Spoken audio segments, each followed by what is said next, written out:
नमस्कार बच्चों, हमारे YouTube चैनल में आप सभी का स्वागत, वंदन, अभिनंदन है।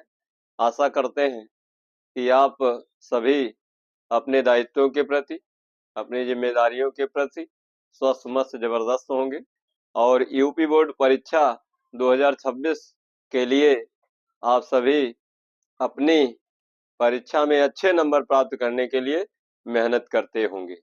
जैसा कि आज मैं कक्षा 12 में हिंदी विषय में एक विषय कथा साहित्य से संबंधित है, जिस पर यूपी बोर्ड के द्वारा 5 नंबर मार्क्स दिए जाते हैं और उस 5 नंबर को प्राप्त करने के लिए मैं आप सभी लोगों को एक तरकीब बता रहा हूं, एक संकेत बिंदु पर आधारित तरीका बता रहा हूं। उस तरीके को अपना करके आप की कहानी को किसी भी कहानी को इस तरकीब के माध्यम से, इस तरीके के माध्यम से लेखन करके यूपी बोर्ड परीक्षा 2026 में अच्छा नंबर प्राप्त कर सकते हैं, अर्थात 5 नंबर प्राप्त कर सकते हैं।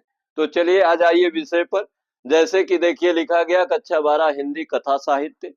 कथा साहित्य जो होता है यूपी बोर्ड के द्वारा 5 नंबर इस पर मार्क्स दिए जाते हैं।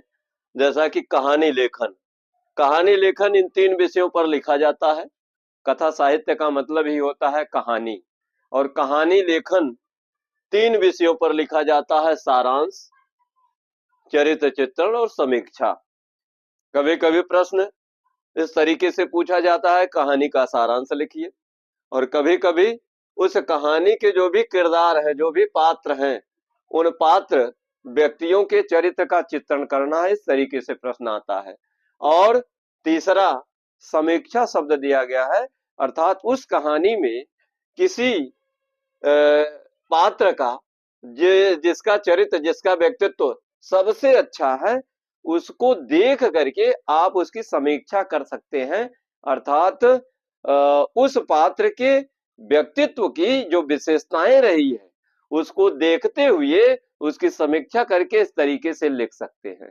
जैसा कि कहानी हमने हेडिंग दिया, और कहानी हेडिंग का मतलब यही है, कहानी किसे कहा जाता है? कहानी वह प्रक्रिया है जहां लेखक किसी समस्या, उसकी प्रगति, उसके परिणाम इत्यादि घटनाओं का वर्णन करता है। कहानी जो भी लेखक लिखता है, उसमें उस लेखक के द्वारा किसी समस्या और उसकी प्रगति और उसके जो परिणाम हैं और जो भी घटनाएं घटित हो रही है, उसी पर लेखक का ध्यान होता है और उसको अपने शब्दों में लिख करके दुनिया के सामने या साहित्य के माध्यम से कहानी विधा को लिखने का कार्य करता है। अब जैसा कि पहला इसमें है कथानक। कथानक का मतलब ही होता है कथन। कथन शब्द से कथानक बना है, अर्थात कथन किसका?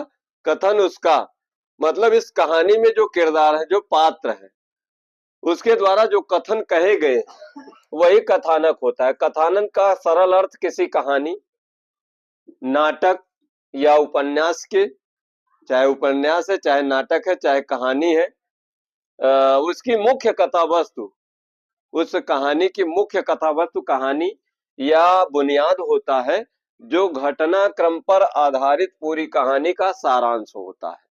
तो कथानक के अंतर्गत इस तरीके से आता है, आप कथानक की हेडिंग लिख करके उस कहानी के जो भी पात्र हैं, उस पात्र की विशेषताओं का और घटनाक्रम पर आधारित पूरी कहानी का संक्षेप में सार इस तरीके से लिखेंगे।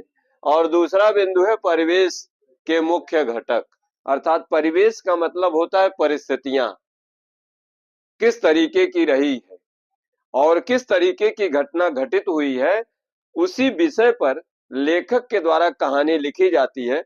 और परिवेश के मुख्य घटक के अंतर्गत 3 बिंदु हैं।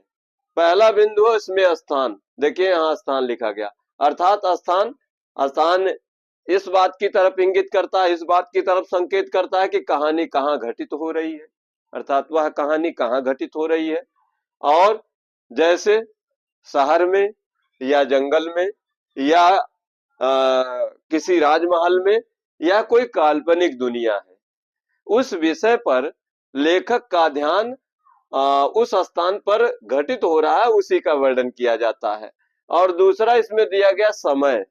समय का मतलब होता है वह कहानी किस युग, किस वर्ष और किस मौसम में घटित हो रही है, इसका उल्लेख किया गया है यहाँ। और वह कहानी अतीत मतलब बीती हुई बातों को बता रहा है उस कहानी में, या वर्तमान के बारे में बता रहा है, इस समय जो समय चल रहा है वर्तमान समय का उल्लेख उस लेखक के द्वारा किया जा रहा है, या भविष्य की बातों को उस कहानी के द्वारा बताने का प्रयास लेखक के द्वारा किया जा रहा है, इस बात का उल्लेख समय में होता है। और तीसरा उसमें बिंदु दिया गया है सामाजिक और सांस्कृतिक माहौल। सामाजिक सांस्कृतिक माहौल, सामाजिक सांस्कृतिक माहौल का मतलब ही होता है कि हमारा जो समाज है वह संस्कृतियों पर आधारित होता है। हमारे पूर्वजों के द्वारा जो हमारी संस्कृति विरासत के रूप में मिली हुई होती है, उसी पर समाज की जो नींव है वह टिकी होती है। तो वही यहाँ लिखा गया सामाजिक सांस्कृतिक माहौल, अर्थात समाज का रवैया क्या रहा है और उस समाज के कौन से संस्कार कैसे रहे हैं, इस विषय पर ये बातें लिखी जाती है।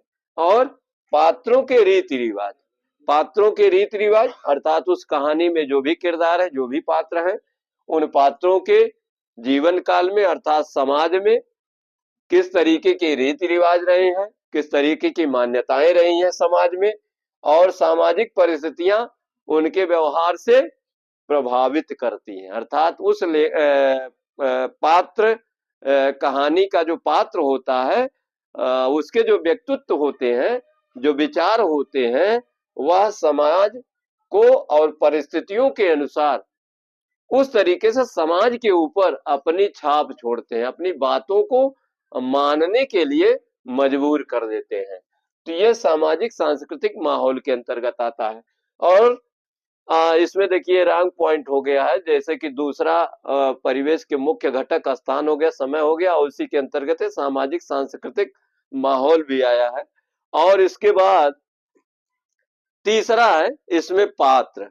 पात्र का मतलब यह होता है कहानी कोई भी जब लिखी जाती है किसी लेखक के द्वारा, तो उसमें जो रोल अदा करने वाले किरदार होते हैं, चाहे किरदार कहिए चाहे पात्र कहिए, तो पात्र जो होते हैं वह कहानी की आत्मा होते हैं और पात्र ही कहानी को आगे बढ़ाते हैं। जैसे कि यहाँ देखिए रंग लिख उठा है, तो पात्र ही जो होते हैं वह कहानी को आगे बढ़ाते हैं और पाठकों को भावनात्मक जुड़ाव अर्थात नैतिकता, मानवीयता जैसे भाव महसूस कराते हैं। अर्थात जो भी पात्र होते हैं वह पात्र पाठकों को, जो भी पाठक चाहे पढ़ने वाला हो और चाहे नाटक आदि के मंचन को देख रहा हो, तो उस तरीके से उन पाठकों के मन में, उन दर्शकों के मन में जो भाव उत्पन्न होता है, जो रस उत्पन्न होता है, तो वह कौन सा होता है, नैतिकता का होता है या मानवीयता का होता है। इस तरीके की भाव को, इस तरीके के विचारों को महसूस कराते हैं, इस तरीके के विचारों को दर्शाते हैं, बताते हैं। और चौथा है दृष्टिकोण।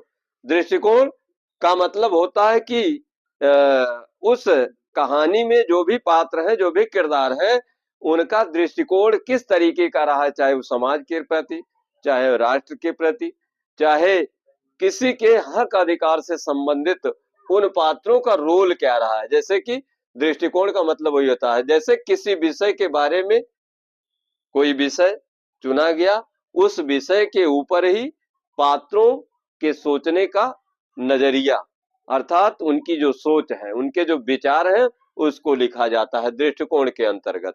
और पांचवा शब्द इसमें दिया गया, पांचवी हेडिंग है शैली। शैली मतलब भाषा शैली। शैली का मतलब होता है तरीका, ढंग, रीति रिवाज, पात्रों द्वारा उस सोच को व्यक्त करने का तरीका। अर्थात उस कहानी के जो भी किरदार हैं, जो भी पात्र हैं, किस तरीके की सोच उनकी है, उसको बताने का तरीका होता है। और छठवां, जैसे कि यहाँ देखिए सारांश ये हो गया, ये सारांश के अंतर्गत आने वाला इतना नंबर 1 से लेकर के नंबर 5 तक, ये नंबर 5 तक आप सारांश, इन्हीं 5 बिंदुओं पर आधारित आप कहानी लेखन कर सकते हैं अच्छे तरीके से। और अब देख लीजिए यहाँ चरित्र चित्रण। चरित्र चित्रण किसके लिए आता है, अर्थात उस कहानी के जो पात्र हैं, किरदार हैं, उसका चरित्र चित्रण, उनके चरित्र की क्या विशेषताएं रही है, इस पर जो है लेखन कार्य किया जाता है।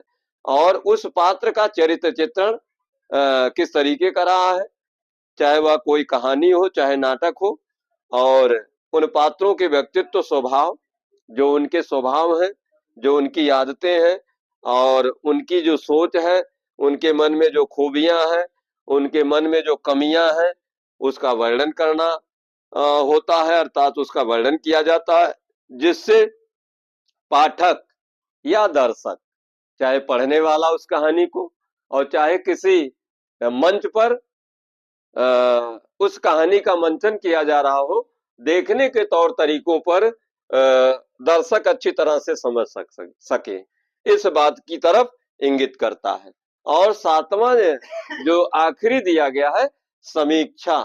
समीक्षा का मतलब होता है समान रूप से इच्छा, इच्छा मतलब होता है देखना, एक ही धातु से बना हुआ है, तो समीक्षा इच्छ मतलब होता ही देखना होता है। जैसे कि इस कहानी के जो भी किरदार रहे, जो भी पात्र रहे हैं, उनके व्यक्तित्व को देखने से कौन सी बातें हमारे मन में या कौन से भाव हमारे मन में उत्पन्न हो रहे हैं, उसको समीक्षा बोला जाता है। और कभी कभी यूपी बोर्ड परीक्षा में उस कहानी के जो भी मुख्य पात्र हैं, उन पात्रों की समीक्षा करने जैसे प्रश्न आते हैं, तो उस पर आप उस तरीके से लिखिएगा, इस तरीके से, जैसे कि यहाँ लिखा गया, समीक्षा का सरल अर्थ, किसी कहानी के पात्रों के व्यक्तित्व, जो भी कहानी है उस कहानी के पात्रों